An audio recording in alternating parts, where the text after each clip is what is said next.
Do you ever sit down on the toilet to have one of those life-changing epiphanies? Well, I did. I think I want to buy a modest luxury car with a rich heritage for safety.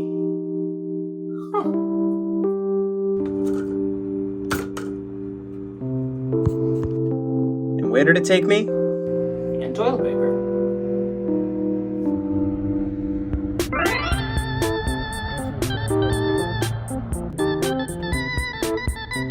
Okay.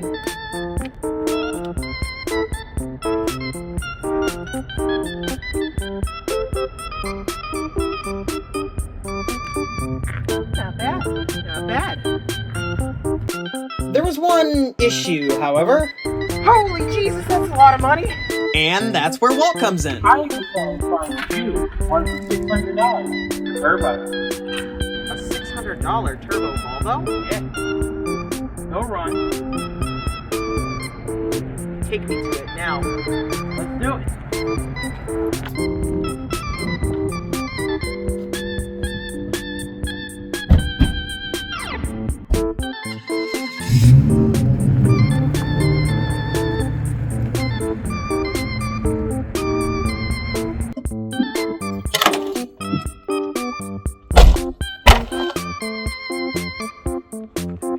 Complete piece of shit. It does nothing but burn oil, runs like shit, suspension's completely done. There's all 4 control arms. And in case you haven't gotten the point yet, I'll take it. That's good, that's good.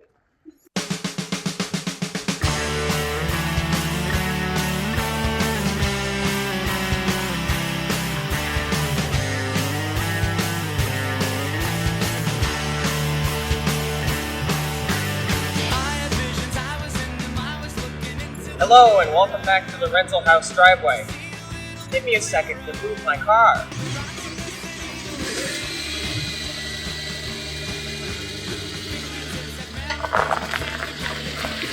Yes, it's true. I bought a turbocharged Volvo for $600. Introducing my 1998 Volvo S70 GLT, equipped with a 2.4-liter 5-cylinder engine and a low-pressure turbo, capable, at least when new, of 190 horsepower and 199 pound-feet of torque.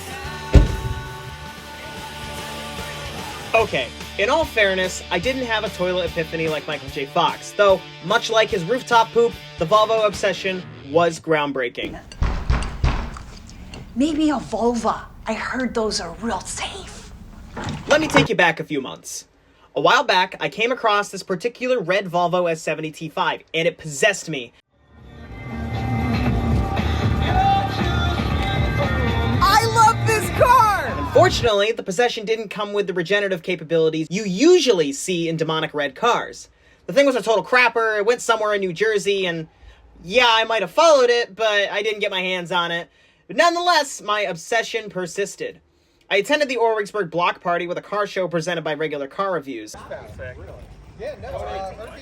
And amidst the likes of classic cars, regular cars turned cool, key trucks, electric scooters. This looks like a showroom. Yeah, I feel like the front And ones the might be easier. occasional tire licking. It probably tastes like rubber and dirt. And that's where I met this Volvo 850. Dragon sticker on the front of it. And, well, Of course.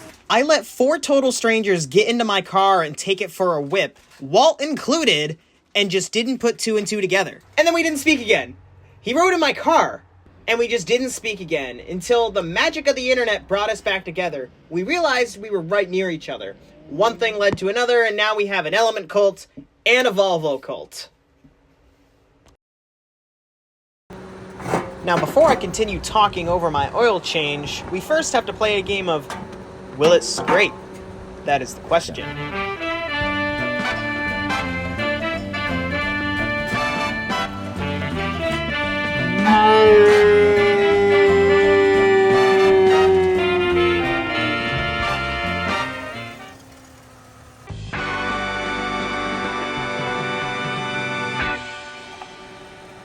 Size of the drain plug.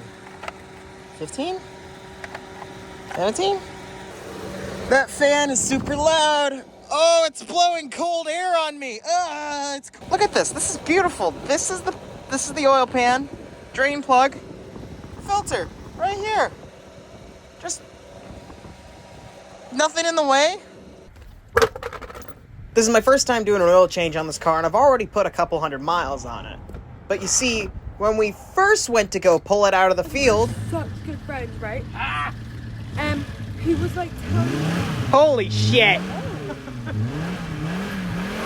I was told that it was burning about a quart of oil every 500 miles or so, if not more. So this didn't come as a surprise to me. Ow.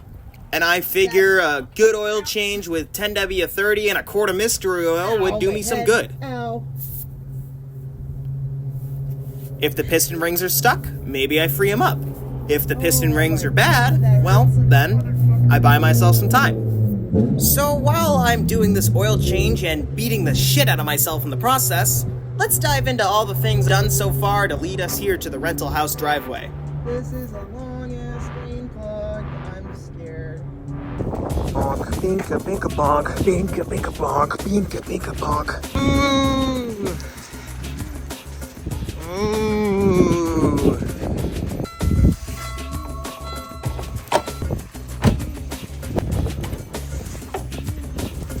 Woo!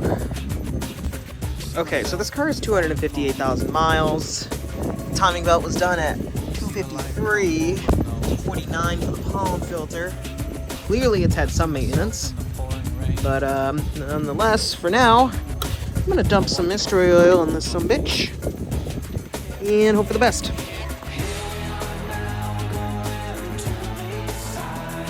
Come on, we open the door. I don't know, let's find out. Will you start for an audience?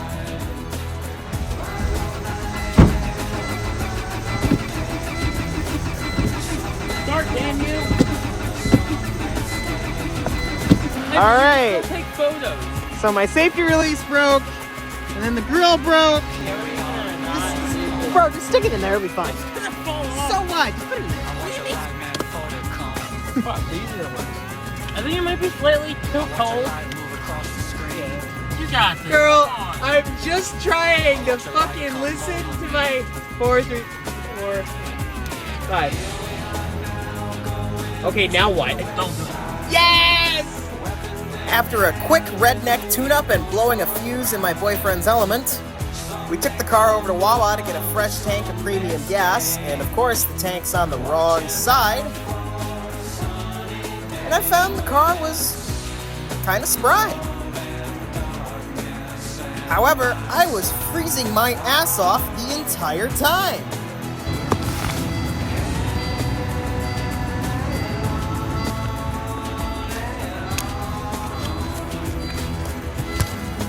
Damper motor. I dropped 2 of the screws. Yep.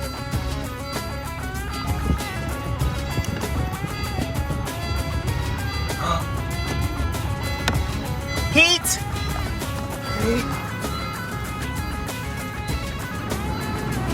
Got the dogs out, warming them up.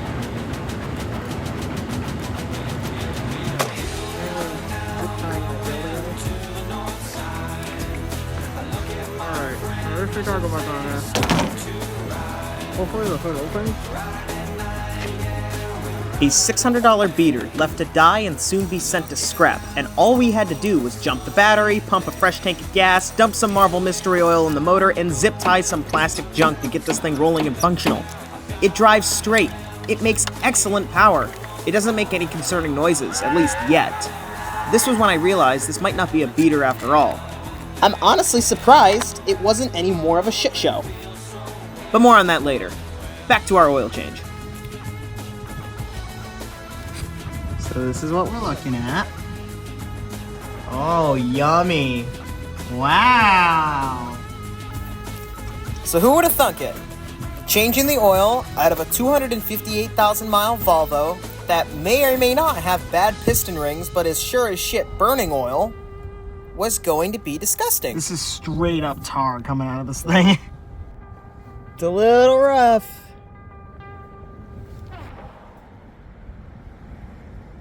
So this oil oil filter is rusty. Yeah, so the oil filter has rust on it. And that's what it's looking like coming out. So this car takes like 7 quarts of oil? Spill. Oh, fuck.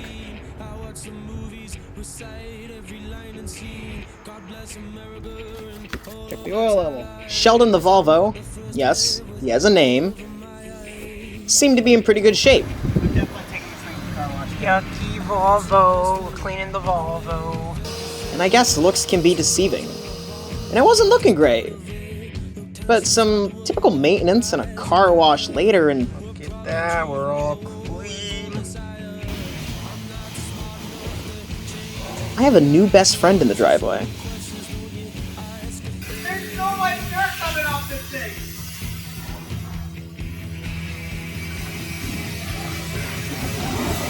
I'm not the type of guy that's supposed to be driving this car. And whoever was supposed to already went out and bought this car new and said goodbye a very long time ago. And it's amazing that enthusiasts like Walt, or the shop that did the work on the car, Marco Motors in Collegeville, Pennsylvania, kept this car going for 26 years. It's sort of strange when you start to see your car as a creature halfway to a person, and it has these certain personality traits. And I'm not saying I feel like my car speaks to me or that it's possessed, but Sheldon dusted the dirt off his shoulders and took on the highways of Philly area PA and the lake effect snow of upstate New York with a cool, collected confidence that I dream of being able to achieve. I don't believe in fate, but Sheldon showed up at the right place at the right time, and I'm excited to keep this car on the road and for the adventures my friends and I have with him. So, until next time, I'm Fad, your host of Total Fad, signing off.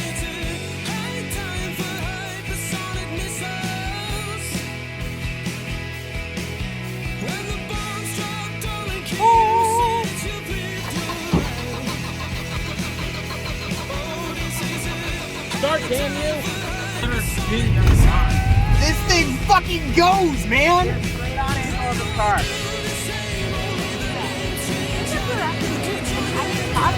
Waiting for the other Volvo to arrive.